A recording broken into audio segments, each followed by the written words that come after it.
Finally, some good news for those of you who are self-employed and looking to get a mortgage, and some big changes when it comes to the appraisal process and getting a home loan. This is Homebuyer Radio with home loan expert Dan Morales. Dan has been one of the nation's leading mortgage lenders since 1991, and weekly he shares with you valuable insight into the home buying process. Whether it's your first home or not, Dan will help you have a better understanding of the home buying process. Let's get started with this week's episode. Dan, what do you have for us this week? Hey, thanks, Pat. It's Dan Morales. This is Homebuyer Radio. This is episode number 178. It is February 6, 2022. And this week I want to talk about a couple of big changes that came out from both Fannie Mae and Freddie Mac as they relate to two really big topics, if you will. One is for those of you who are self-employed and looking to get a mortgage. And then the other one has to do with just the appraisal process and getting a mortgage as well, too.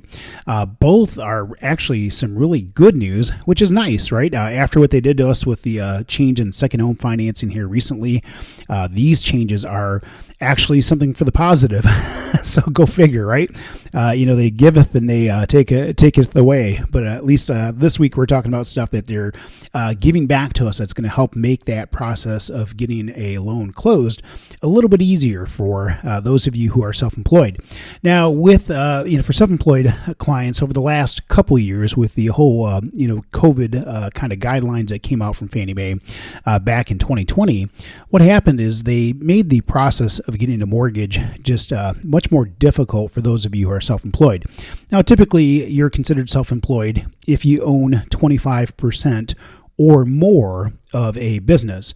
And that could be a partnership, an LLC, just a company as a whole. If you have 25% or more ownership in that company, you're typically considered self-employed for pretty much most cases, okay? So what happened was Fannie Mae and Freddie Mac came out and said, hey, great, we want typically the last couple of years' tax returns. Now, there are some times you can get away with just 1 year's tax return, but typically the last couple of years' tax returns, typically both your business and personal tax returns. And in addition to that, we want a year-to-date profit and loss statement. And because most clients cannot produce a year-to-date profit and loss statement that is audited, they also will want 3 months bank statements for the business in addition to that. And of course, what they're looking for is they're looking to make sure that the business is continuing to operate and that it's continuing to operate at a level that is, if you will, consistent with what it's done historically and at a level that would support the repayment of the mortgage when it's all said and done, okay? So, for most clients, who have gotten a mortgage and they've been self-employed, they typically have not had to provide a profit and loss statement, and depending on the, if you will, the business you operate or, how sophisticated you operate your business, for some clients it can be difficult to produce that profit and loss statement because they just don't do financials on that regular of a basis, okay? So for those of you who have gone through this process over the last couple of years and you're self-employed, you probably are, reliving some pain that you might have experienced as part of getting a mortgage approved. Well, the good news is that year-to-date profit and loss statement, for the most part, is going away, okay? What they're going to look for is they're going to want to see, at a minimum, your 2020 federal tax returns, okay?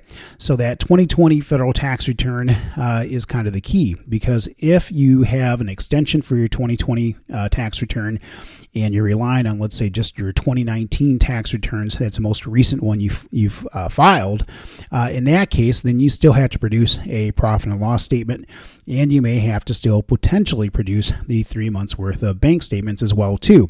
Now, because most people have already filed their 2020 tax returns, there's a good chance for most of you that's going to be the minimum that you'd have to provide, okay? Now, for some of you, you're probably starting to work on 2021s, and that's great because it just makes life that much easier. So just know that the documentation requirements for those of you who are self-employed, it's just going to get a little bit easier, okay? Easier than what it has been in the past. Now, if you are in the process of getting a mortgage now and you haven't closed, that should make it a little bit easier for you. And what I am finding is, in some cases, some lenders haven't picked up on this yet because it is some breaking news. So if you are in the process of getting a mortgage, just make sure you let your lender know that you believe the rules change. It might save you a little bit of heartache in the process. Or if you just want to make it easier, give me a call and I'll take care of you. Okay. So the other thing we want to look at too is just having a little quick chat about what's happening with what's called a desktop appraisal. Okay. A desktop appraisal is basically an appraisal that's done on a property that you are buying where the appraiser never goes out to inspect the property. Okay, so the appraiser is not going to drive by it and take a photo or anything like that. They're not going to walk through the property. They are just going to issue an appraised value, if you will, based on data that they can get, which typically is going to come from the MLS system and data that they may have from their own records and so on. They're going to produce a value of that property.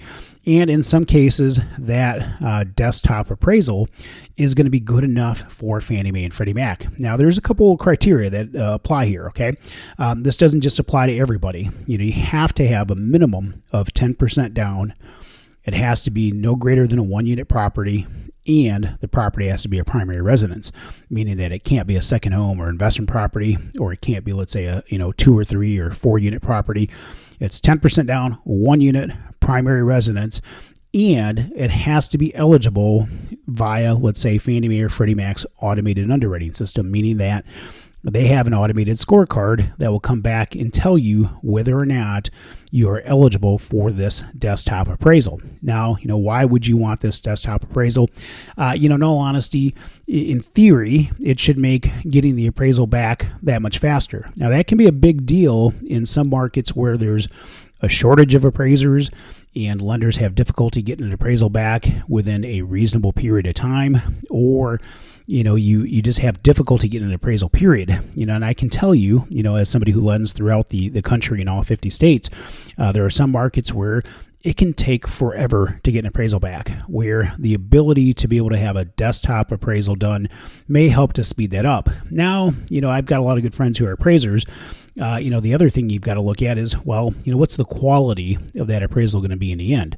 Is it going to be, as good of an appraisal as if the appraiser had gone out and inspected that property in person? Part of me wants to say I don't think it will be, because you don't have the benefit of the appraiser actually going through that property and inspecting it, and so on. So, I think there's, probably some conflicting, points of view that people will have with my thought process there. But, just having lent since 1991, I still like the idea, if you have to have an appraisal, still like the idea of having the appraiser go out and doing an actual inspection, just making sure that, they've looked at everything that they reasonably can look at to come up with the best overall estimate of value. Now, in the case of this desktop appraisal, you're just not going to have the benefit of the appraiser going out and inspecting the property. And in my mind, I kind of feel like that could lead to maybe a less favorable value in some cases. Maybe in some cases, it could lead to a more favorable value than what it should. So it's just one of those things to be aware of. Make sure that, as a lender, my job is to make you aware of the options that you have available to you. I could tell you, hey, you're eligible for this desktop appraisal, or hey, you're eligible for it, but you have, of course, the option of doing a traditional appraisal. And in some cases, there are still some transactions that are eligible for what they call an appraisal waiver, where the loan goes through the automated scorecard and there's no need to do an appraisal, period. They waive the requirement of, doing an appraisal at all. Now, that would be one of those things where, gosh, why would somebody want to waive the appraisal? That's even worse than the desktop appraisal. The desktop appraisal, at least the appraiser is looking at, the comps. They're looking at the data and they're formulating a value, versus an appraisal waiver where they waive the requirement of an appraisal altogether. Now, that's probably a good show topic for, an episode to come here in the weeks to come. But what most people don't know is every appraisal that's done for both Fannie Mae and Freddie Mac ends up going into this portal, if you will, where they scrape the data and they use that data to build different models and algorithms to be able to come up with, kind of a, if you will, confidence number, if you will, as to whether or not the appraised value that's being provided by the appraiser or the sales price that's on the contract. They come up with a number that, if they're highly confident that the value is supported, and the overall strength of the transaction is strong, in many cases, you can have a property that may be eligible for an appraisal waiver.